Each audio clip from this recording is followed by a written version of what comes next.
how does the store knowledge base help online?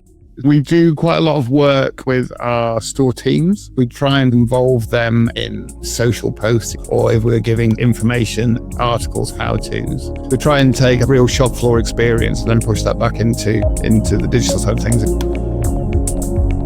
You're listening to Inside Commerce, a weekly e-com strategy, technology and CX-focused podcast hosted by experienced digital consultants and replatform specialists James Gedd and Paul Rogers. Get insights into e-com strategy of leading brands, hear from industry thought leaders and leading tech vendors with practical advice to help you improve your online CX. We're talking to Ellis Brigham. For those of you who don't know Ellis Brigham well, they're a family-owned UK outdoor mountain sports retailer, founded in 1933, I believe, but our guest can correct me if I got this wrong. Specialising in like ski gear, mountaineering equipment, etc. And the topic is around blending in-store expertise with digital journeys and the tech stack that's underpinning that digital strategy. So I had the pleasure of doing a panel with our guest today, Mark, at the Vermont Pulse event this year. And I shamelessly tapped him up afterwards and said, I think this would make a really good breakout podcast. And he, to my delight, agreed. So a warm welcome to Mark Oldham, who's the head of operations at Ellis Brigham. Hey, Mark. Hello, how are we doing? We're good. So, we're going to have a lot of fun today, but before I start asking you lots of torturous questions, do you want to give people an introduction to who you are, what you do, and also for those who don't know Ellis Brigham and business well, just I guess how you position it and what you stand for? So let's start with Ellis Brigham. So it's as you said, a mountain sports retailer. Started in 1933 in Manchester. Started off making walking boots, gravitated to rucksacks, kind of various bits of outdoor equipment, maps, etc. Then spread out into ski wear, and basically, I suppose what was happening in the UK at that time was people started to go on ski holidays. So took ownership of that, as well as also more kind of, I suppose, technical alpinism, climbing hardware, etc. And expanded out from Manchester across the UK. We're now on 93 years old. Still do a mix of outdoor mountain sports, but the majority outdoor and ski. And then me, I'm head of operations for the group. So as well as Ellis Brigham, there's a number of other fascias within the group. I basically, I suppose, head up transformation, business operations, the tech stack, whatever you want to call it. I generally kind of get involved in most projects and have been pretty instrumental, I suppose, in all of the tech that Brigham's has used throughout my kind of tenure here. I kind of liken this role to a conductor in an orchestra. That's my loose, really poor analogy for the day. I mean, we're a northern company, so we're quite thrifty and we're generally bad with names. So I don't know whether head of operations kind of necessarily cuts what I do. I think if you were going to look at C-suite, I kind of sit somewhere between a chief technology officer and a chief operating officer. I don't know, stick it both together, CTOO or something like that. But anyway, I get involved in tech and I get involved in business operations. Excellent. And that's what I'm really looking forward to drilling into what's driving like the digital strategy, the tech underpinning the operational process. So the starting point for me is talking about the core e-com tech stack. And every business makes its own decisions about which e-com platform, which tech sits around it is right and why, and there are pros and cons to everything. And you relatively recently migrated away from Magento to Centra. Love you to share, what are the commercial and operational drivers for that change? Okay, good question.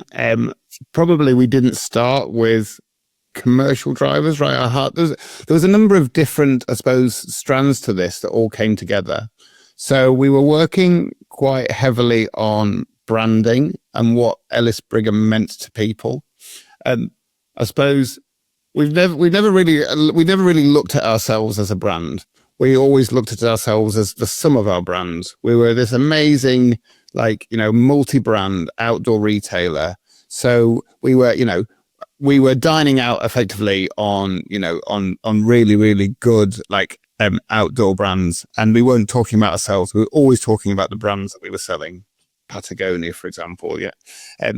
So we were doing this job of work where we were going, right, we probably really need to position ourselves as the brand as opposed to what we're selling. Because I suppose it kind of comes from the fact that there used to be loads of multi-sport retailers, and they've kind of gone by the wayside. And actually our main competition now is D2C and brand-led experience. So we kind of had to try and harness a bit of that. At the same time, I think our website was about 5 years old on Magento too, and it was really clunky and slow. And I think we built layer of development on top of it, which had further slowed it down. So we were really creaking. It was like 20 plus seconds to load a PLP. Like it didn't feel like a good experience to use it at all in any way, shape or form. So we had made the decision that we were originally looking at, what would happen if we, went to something like Adobe Commerce. So, we either reskinned the site or we maybe just replatformed, but to Adobe Commerce, and what would that give us? And that then led us on this journey to speaking to various different development agencies and who could we talk to, etc. So that basically, those two projects came together really when we met Ed Bull at LimeSharp and we started talking to him. So originally, when we were talking to LimeSharp, it was very much a Magento project, and obviously LimeSharp were also Magento specialists. But very quickly, we then started to investigate what else was out there. And I suppose up until that point, we hadn't really thought about anything else out there.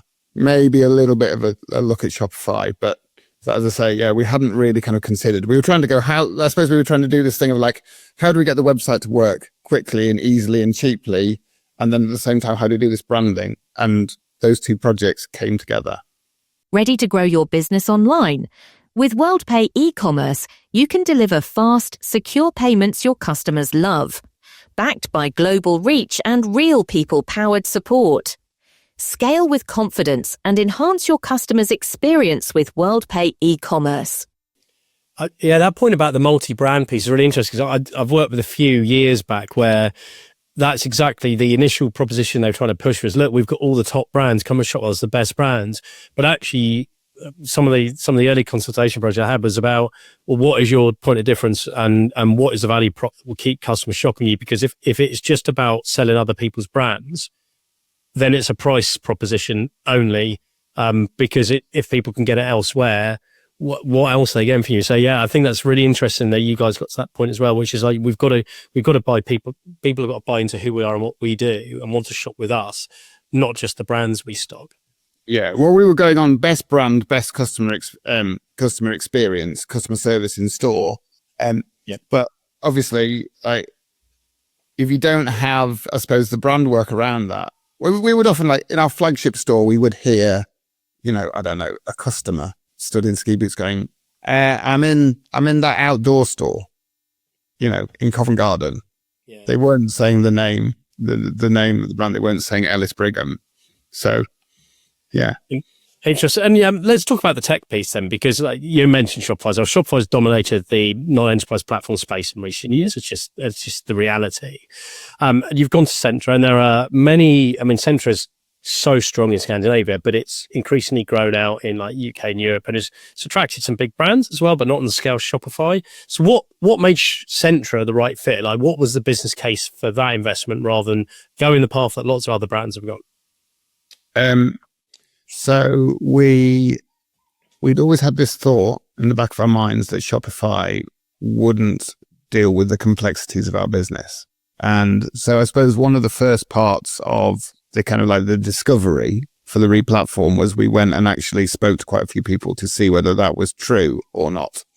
And actually all of the, I suppose, information that was coming back to me was that actually Shopify can do a really good job and are working really hard at, gaining enterprise level clients, et cetera, and really you'd be silly to not look at Shopify. So I think Shopify was there. It was in the back of our minds. But then I think, as I say, we met like we met some of the people from Centra, and as I say, we're a family-owned retailer, and we do things quite organically sometimes. And there was a very personal connection, I suppose, with people from Centra. We met Max, and we were like, oh yeah, like these kind of feel like our kind of people. And one of the things that I've tried to do over the years, in whatever relationships we have, is you should be able to have a good relationship with them, because if you're going to have a working, good, strong working relationship, you need to sometimes be able to fall out and then make friends again afterwards, and everything should be above board. Whereas I've also worked with some, I suppose, vendors where it feels a bit like a weird arranged marriage, and no one really wants to talk about actually what is happening to the relationship. And so Centra, there was a real personal aspect to it. Back to your business case, there's a lot of cost involved in Shopify. So especially Shopify encourages you to use its checkout and its payment function. And I think we wanted to be maybe free of that and be able to negotiate with different payment providers. Yeah, it's the thing about culture and cultural fit and personality fit, I think, is critical in this, because, I mean, obviously if the technology doesn't fit, it doesn't matter whether you get on. The technology has to fit first and foremost, but that relationship bit is critical, because these projects are stressful. Things go wrong, curveballs come out of the woodwork and throw you off course. And there are times when people drop the ball and make mistakes, and you have to have healthy conflict.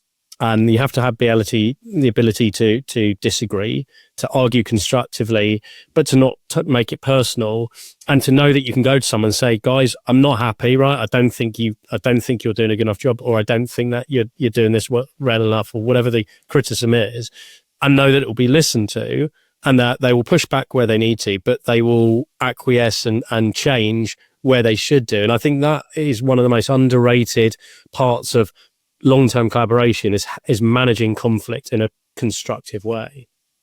Yeah, completely. I mean, actually, on paper, you look at Centra and you go, hang on a second, it's D2C, it's geared towards fashion brands. 93-year-old outdoor mountain sports retailer, is that a fit? I think Centra were definitely looking to expand in the UK, and I suppose have some different retailers in their arsenal. But so on paper, it's like, actually, does it, I suppose, yeah, if I say about like multi-brand, et cetera, it looks like it doesn't fit. But then if I tie it back to what we were talking about before, which is we're going, actually, we need to have a brand experience at Ellis Brigham, and we need to compete against D2C and, these really nice experiential brand sites that are launching. It kind of does make sense. Centra suddenly does fit. Yeah, this is why I love these conversations, because the thought processes for each business does vary, and the key decision points vary as well. Let's get on to some more about the other technology and the like capabilities built out. So I read a quote from you earlier this year. I can't remember where it was. It's probably on LinkedIn, which is like it's in one of the retail magazines on the online thing, and it was shortly after the migration. Said it quote was, "It's unacceptable to not be able to offer choice in communication. One bad delivery and you've lost a customer. The CLV hinges on it." I love you talking through in the context you've introduced. If I understood correctly, you introduced Ingrid, which is like the leading order management suite within the Centra ecosystem, and love to know what capabilities did that introduce that you previously didn't have, and like what customer benefits did that bring? So we weren't just bad at communication. We just really didn't communicate. So you would place an order on our e-com site, and then I think the first bit of communication would be that the parcel arrived through the door. Maybe there might have been, I don't know, like a link to like a generic like DPD or Royal Mail sort of like tracking thing, but we didn't message people, and we didn't message people when things were delayed, etc. So a lot of our customer service was kind of very reactive back to it. So when we were building the tech stack, we were like, we need to make sure that we're, I suppose, like hand holding like throughout the entire delivery journey. And again, back to, I suppose, a brand experience thing. If you go into our stores, you get amazing customer service, and we kind of like handhold you from, from the start to the finish, and make sure that you've had you've been looked after and communicated to through all of that, experience. Whereas what was happening from an online perspective is we were like taking the order and then not talking to you at all. And then partly the way that our logistics and delivery works is sometimes we were fulfilling stuff from our central warehouse and sometimes we were fulfilling stuff from stores. So there could be quite big disparities in time frame for how long someone was going to get something. So disparity in time frame, no communication, really bad customer experience, and you mentioned like customer lifetime value. That's kind of been a kind of key metric in the back of my mind, in the fact that there's not that many skiers in the UK or mountaineers, so you really don't want to go around upsetting them. And at the same time, if it's our brand ideal that we are experts, we're going to handhold you through this experience, then we need to also handhold you through the online delivery experience, because that person that's ordered from you digitally, they might be going away that weekend, they might be going skiing, they might have, like a tour that they're going on. The stuff that you're sending to them is going to make the difference to a good tour or a bad tour. And the last thing you want to do is for them to not turn up. So throwing Ingrid in there, we were really keen to kind of make sure that, yes, there was tracking, there was communication, you can see if there's been a bit of a delay, et cetera, et cetera. So just to make sure that people, manage customer expectations and make sure that people understood what was happening to their order.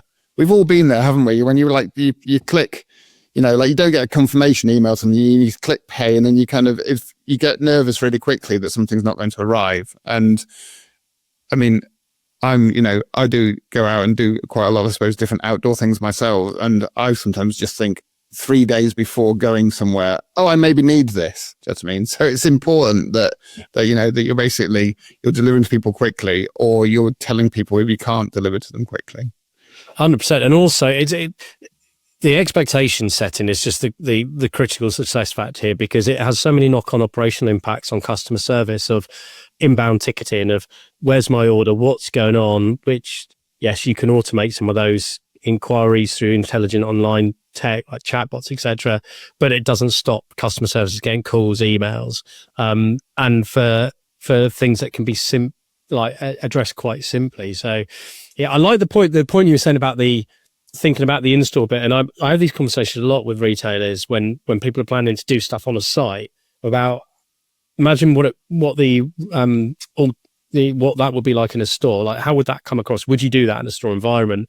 And I think that discipline is quite a good one to apply. Like things like pop-ups, when you land on a site and there's a 10% shoved in your face, would be like you walk into your local Ellis Brigham store, somebody jumps out in your face straight away and shouts at you. Yeah, completely. It's not on brand, is it? It's but people do it, don't they? Like I think there's a lot of disparity between people's physical offering and their digital offering, and that's, as I say, that's one of the things that's we've struggled with for a long time, because take ski boot fitting, for example. We'll probably sit for 2.5 hours fitting someone with ski boots, making sure that ski boot fit is absolutely perfect for them. How do you replicate that in a digital sense? It's really difficult. Yes, yeah, it is. And that kind of dovetails nicely into the next question, which is about you've worked at Ellis Brigham for many years. You've got a kind of like wide perspective on what's happening across the business, and you've seen how it's evolved. I'd love to share like what you've learned, or what you've seen about how you blend that in-store expertise, that product knowledge, that customer expertise with that digital evolution, because you can't just chuck that all online.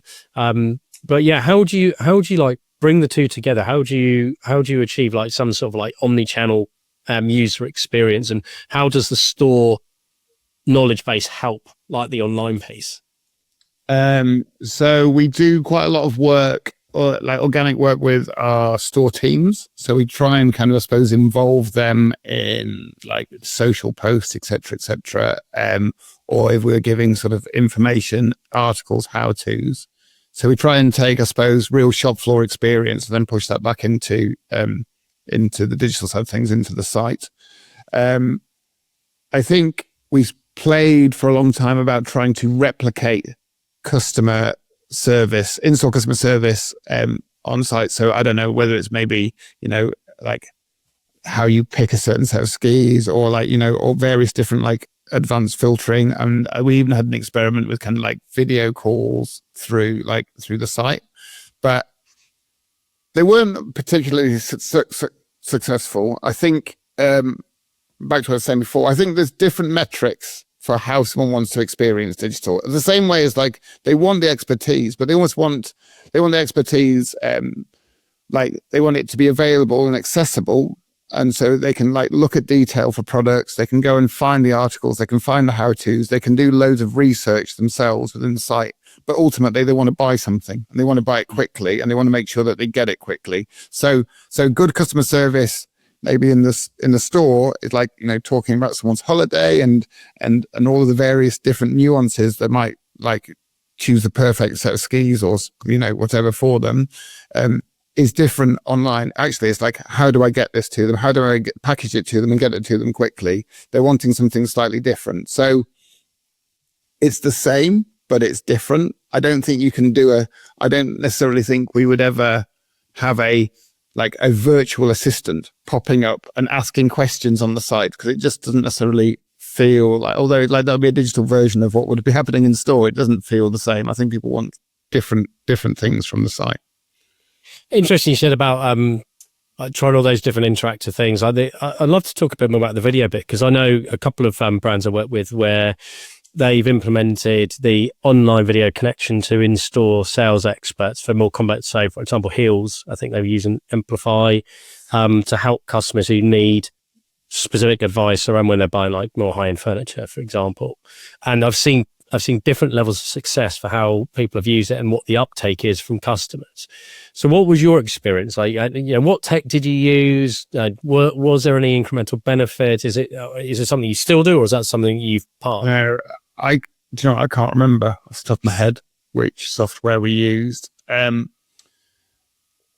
Because we're multi-activity, we've got lots of different experts in the store. So like if you're into climbing hardware, you'll talk to one person. If you're into skiing, you'll talk to another person. If you're into like, I suppose, like general outdoor and like looking at the clothing, you might speak to someone else. Same in the footwear department. So it was really difficult to kind of, I suppose, narrow that down. Like, because people if people are clicking on a video call, it's like, it's quite an instant knee-jerk thing. Oh, I need some help. I can't decide between these two things. I need some help. The last thing they want to do is go through 10, 20 questions to get to the correct person that's going to give them the help. So you're either so you don't want to do it from a site point of view. So then you're having to try and do it from an in-store point of view. And then it becomes clunky again. You're just like, oh, that person's on their lunch at the moment, so they can't actually help. So you can talk to somebody else, and they're not really the expert. So it just didn't quite work for us. And relatively low uptake, quite a lot, I suppose, of investment to try and make it work. And then, constantly going, right, well, we've got to switch it off at 12:30 because the boot fitter's gone on break, or like we now can't have backpack like advice because we haven't got the backpack guy in. So it just didn't quite work. I mean, maybe in the future we can look at it and it could be really slick, but as I say, it's I think it was distracting us from the actual what we were actually should be looking at, which is how do you check out really quickly and easily? How do you know where stuff is?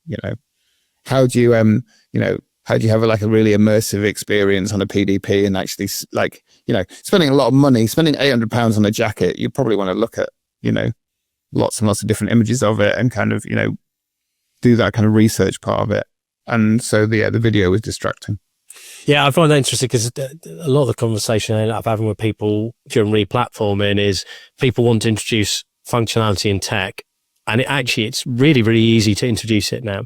So you want to introduce like a video chat software, you can do it. You want to introduce capability on the website to, ship to store or click and collect, you can do that. the bigger challenge is what's the impact on, like you've just alluded to, what's the impact on the retail store staff?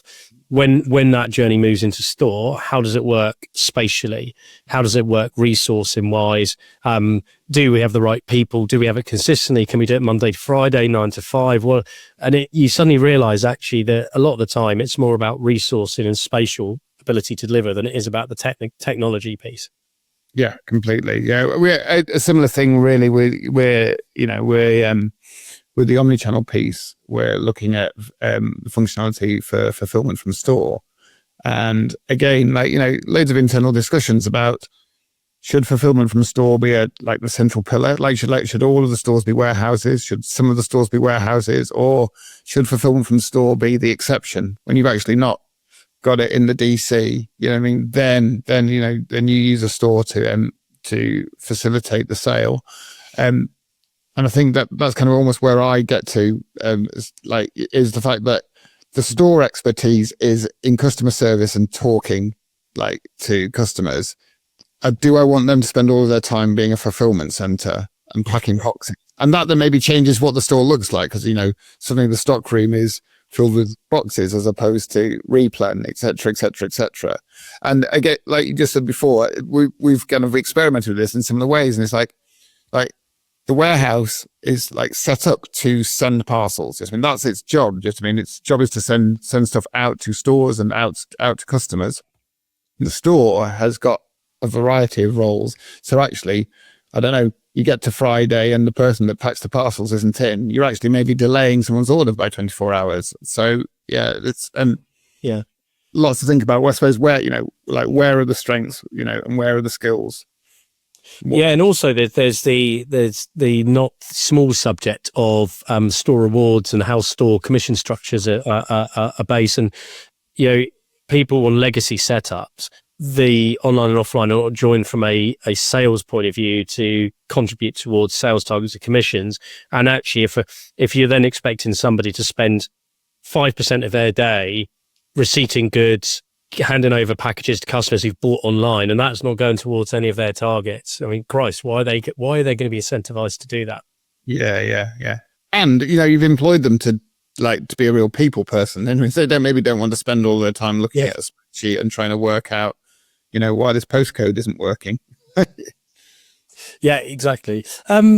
So a question that we talked about at Pulse, I think would be interesting for the pod audience listeners as well, is you've got multiple brands. Ellis Brigham is the parent company, and the brand itself, Snowboard Asylum, Outsiders. Some businesses go down the route of just consolidating everything into one single store brand experience, but you maintain distinct brands. What is the reason for doing that, and how do you maintain that consistency without ending up blurring what they stand for? It's a good question. So I suppose the first sister brand to Ellis Brigham was Snowboard Asylum. It's 1989, and at that time there was definitely a head-to-head between skiing and snowboarding. Snowboarding felt very, very different. Much more counterculture, closer to skateboarding in feel. So should an established ski retailer be working in that space? And I think the answer from the owners of Ellis Brigham was no. So it was quite brave, really. They went and found,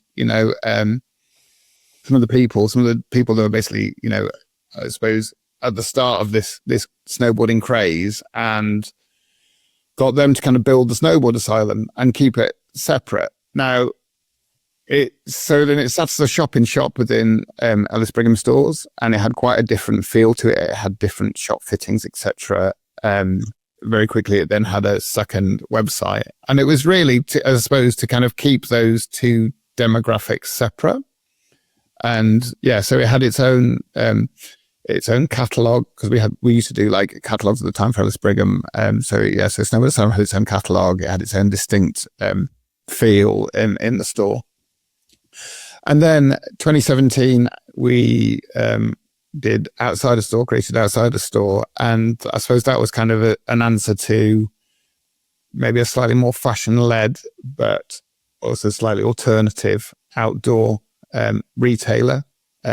And really interesting, both Snowboard Asylum and Outside the Store, we were talking about brand before, they kind of like both launched with a real brand first approach. And like, if anything, like, you know, like, so TSA had a very, very strong brand credential. And then I think Outsiders, again, like very quickly became a very established brand in the like outdoor space. And I think basically building those brands and building those identities, we wanted to kind of keep that. We didn't necessarily, we felt like they've all got their place. Ellis Brigham definitely is very good at doing what it does. It is outdoor and climb and ski. Snowboard Asylum is, you know, has been at the heart of UK snowboarding since UK snowboarding started. And Outside the Store, like, are treading a different path. There's been periods of time, definitely, because Snowboard Asylum shares like bricks and mortar space. So it's Brigham, it's a shop inside a shop. There has been times where we have struggled and there has been blurring of the boundaries. We did a big shop refit like across our estate in 2016, and I think we kind of like lost maybe a little bit of the TSA identity. So then we had to kind of like work to get that back, and actually going back to kind of like launching the new sites. So the Ellis Brigham site, one of the things that we did with Lime Sharp is we treated like Ellis Brigham and Snowboard Asylum as two separate projects. Whereas previously with the Magento site, it was literally like we built one site and we put different logos on. So the Snowboard Asylum site felt quite Ellis Brigham-y. Whereas I think you can see, if you go and look at snowboardasylum.com and you look at ellisbrigham.com, they feel very different as sites. Yeah, I mean, like typography, styling, it's got a very different aesthetic appeal to it, and also like the modeling as well, and the people you've got on the product shots. It's a very different audience. Yeah, completely. And as I say, I think they're appealing to different demographics. And yeah, so what we try to do is we try and keep, I suppose, the teams that are working behind those, although there's not loads of people behind the scenes in our organization, but so we've got some core teams for all three of those brands, and they're all trying to work. They all work separately. And then we, I suppose, from a ops or a tech side of things, I'm then trying to go, well, what in the background can we unify across them? And actually, you know, so we don't have to have, I don't know, 3 different PIM systems, for example, or 3 different ERPs. So the mechanics of the retailing can be unified. But yeah, we're really, I suppose we're quite precious about keeping them separate and giving them their own identities and letting them tread their own path. But that makes a lot of sense about consolidation of tech. So you have a unified operating model across brands, but you have the freedom of execution, brand and marketing level completely separated. So coming back to the tech bit. So again, we talked about this when we met up. I can't remember what month it was, April, May, something like that. You're using Voyado. Yeah. I'd love to know about, because there's an even natural evolution now to thinking beyond like data and just driving recommendations to using intent signals to make more intelligent decision making. I'd love to know where you are in the journey of how are you using Voyado now? How far down the road are you of using intent signals within product discovery online? So I think we're probably still a bit behind on this. I think one of the things prior to the replatform, we all operated in silos, and we all had we've all got our own data, but yeah, we didn't necessarily share data so much, and we didn't really know what to do with the data even once we'd harnessed it. So I think we're still very much in the learning phase. We're trying to build a CRM for each of the brands, and we're trying to understand our customer. So I would say that with something like Voyado, we're still very much in the discovery phase, rather than actually then using the data and leveraging like extra sales, or, you know, back to a customer service side of things, being able to show people the right product at the right times, et cetera, et cetera. So yeah, so it's a bit of a watch this space, I think, on that one. Talking about unifying tech, we are still A/B testing. We are still experimenting. So, for example, outside of Stories on Shopify, Ellis Brigham and TSA are on Centra, because we did the replatform away from Magento Outsiders a year or so earlier, and again that kind of gave us great insights to kind of what how Shopify would perform. So there's there's more unification that can happen. Buying intent, etc. I suppose we've always kind of been good at that in store. Probably still need to work on it in the digital space. Fair enough. And what about the like inevitable question around AI? It comes up in every conversation we have about how people are using it, but with a pragmatic lens, because I think there's certainly a bit of hype in the market that AI solves all the problems, but it doesn't.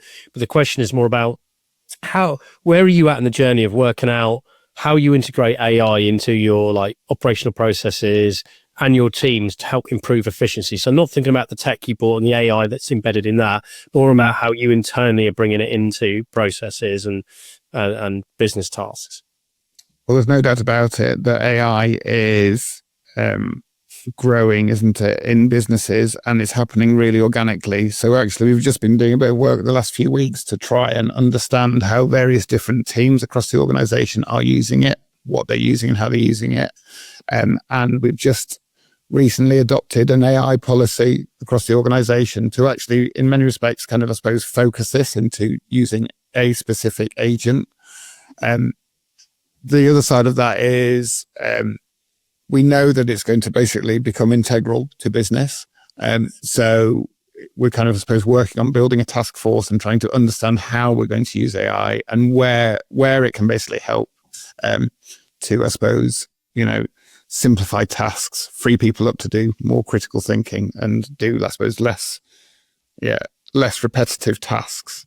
We're also, I suppose, actively using AI in some areas of the business. So we've been using MFAS for quite a few months now to do some of the copywriting and descriptive text on some of our PDPs, and then also using that as well to kind of, I suppose, grab information from workbooks, etc., to kind of, I suppose, free up your content team to do interesting stuff that AI, well, it probably can do it, but like stuff that we wouldn't necessarily want AI to do. We all want to have like a human element in kind of, articles, how-tos, etc., stories, travel logs and stuff. We wouldn't ever want that to be written not by a human. We want it to be written by, by people that we work with in our teams. But if we can if we can use AI to rip all of the data out of an information sheet and then kind of push that back into the site, then that's really useful. And have you got any advice for people? Because the governance side of having an AI strategy and policy, and the governance bit is really important, because there are so many AI tools and so much AI can be embedded into processes, and within those processes sometimes involve confidential information, PII, etc. What have you learned, and where are you getting to in terms of applying governance controls so that people have the tools and freedom to do what they need to do, but equally don't do it in a way that's going to cause compliance issues or other problems? Yeah, so we've got a data policy of how people should be managing data, and we've got various different levels of, I suppose, confidentiality for business data, and then we've locked down AI use to a specific agent and given some guidance on use cases about what you could be using it for. So yes to helping, helping with repetitive tasks, etc., but maybe no to throwing in the accounts into it, things like that. But as I say, we've then got a separate team of people, I suppose, that are the pioneers of the business that we're going, right, well, actually, you can use these other agents, and let's put some safeguards in place for how you're going to use that and test that. And so, trying to make sure that the models, I suppose, aren't learning specifically on our business data, et cetera, et cetera. Yeah. It's one of these things, isn't it, that you've got to embrace it. Everyone else is doing it. there is maybe, I suppose, a bit of, I don't know, is there fear there that is unnecessary? You know, like if you're anonymizing some data and you're throwing it into an AI agent, you know, and getting some good insights out of it, probably the pros outweigh the cons. Yeah, I think the key thing here is understanding how you approach selection of AI and understanding how the AI models are using and storing data, and how data gets into public corpuses versus though that stays within your own, you know, version of the AI that you have a license for. I think it's that level of thinking of people just having that slightly broader awareness that you do need to check things first, but equally you're right, you don't want to make things so laborious that people cannot. The whole point of this is greater speed to market and efficiency, and if you create a governance framework that completely screws that principle up, then you've gone against the whole point of it in the first place. Yeah, well, it's accelerating so fast. So I don't know, like a few months ago you're using it to build a spreadsheet for you, and then you're using it to do, don't know, some critical thinking, and then you're actually using it to you know, interrogate data that a human would not be able to interrogate. So it's everything is moving super quickly. And one of the things that's also quite interesting, and you know, from an agent point of view, is like, it's not just a question of using an AI agent, is it? It's like you use one agent to then build a prompt for a second agent, and then the results of that you then throw into a third agent. Do you know what I mean? So it's almost like you kind of got this team of AI agents, so all working together to help give you some really like interesting answers to some of your big questions. Yeah, I think the big concern for me is, it's like with everything, it's not the usage, it's whether you're tied into one specific ecosystem, because if the commercial model of that ecosystem changes overnight, and a good analogy, if this would be like people who've been 100% reliant on paid traffic on Google, and then all of a sudden the CPCs spike and their returns on advertising go plummeting, and their whole acquisition model is basically compromised overnight. I think that's the one thing we all need to bear in mind, isn't it? Because at the moment, the credits are so subsidized and cheap for using these. At some point, investors are going to monetize this. Yeah, and especially if you've embedded it into all of your like central processes. So it's funny, we've been talking about dashboarding, and like, you know, like how like you go. Our business for many years has run on like pivot tables. Like let's build a pivot table to look at something, and then you go from pivot tables to dashboards. And let's build a dashboard to to kind of visualize the data. And I just think that we're probably at a point where very quickly like dashboarding will become irrelevant, and actually everything will be verbal. It'll be like you walk in and sit down and want to go. Were we up or down yesterday? Like what was driving business? Yeah. Like, give me the insights like that. And as you say, if that then suddenly starts costing you thousands of pounds a day because true cost of credits comes into it, then it could. Yeah, I think this is the interesting thing with analytics. You've got modern tools like Dema, and Henrik and the team are doing a brilliant job there of like increasing intelligence into businesses where the AI is doing the thinking from the data and doing the analysis piece and being proactive at saying, hey, opportunity here, problem here. And dashboards are still really important, but you're right, is that interrogative ability, and not just you being able to verbally interact with it and get answers, but its ability to spot things and tell you proactively if you do. And that's the area where the more dependent we are on that, then the greater the risk of cost spikes. But yeah, it's an interesting one. Well, look, Mark, I could carry on asking loads of questions because I'm annoying like that. That's what consultants do. But I really appreciate you taking the time to come on. I've really enjoyed it. I know the people listening have found it interesting. But thanks for joining us. Oh yeah, no problem. It's fine. And thanks as always, everyone, for listening. Keep your ears peeled for our next episode. And if you've got any feedback on the content we're producing, do let us know. Thank you very much. You're listening to the Inside Commerce podcast hosted by experienced consultants James Gerd and Paul Rogers. Inside Commerce is your fast track to digital knowledge, featuring interviews with leading e-commerce retailers, industry thought leaders, and the C-suite of key tech companies to explore the latest in digital strategy, customer experience, and tech. Discover what the latest trends really mean and get practical advice based on experience to help fine-tune your e-com strategy and tech stack. Follow us on LinkedIn and reach out to James or Paul if you'd like to discuss an e-commerce project. We hope you enjoy the latest episode.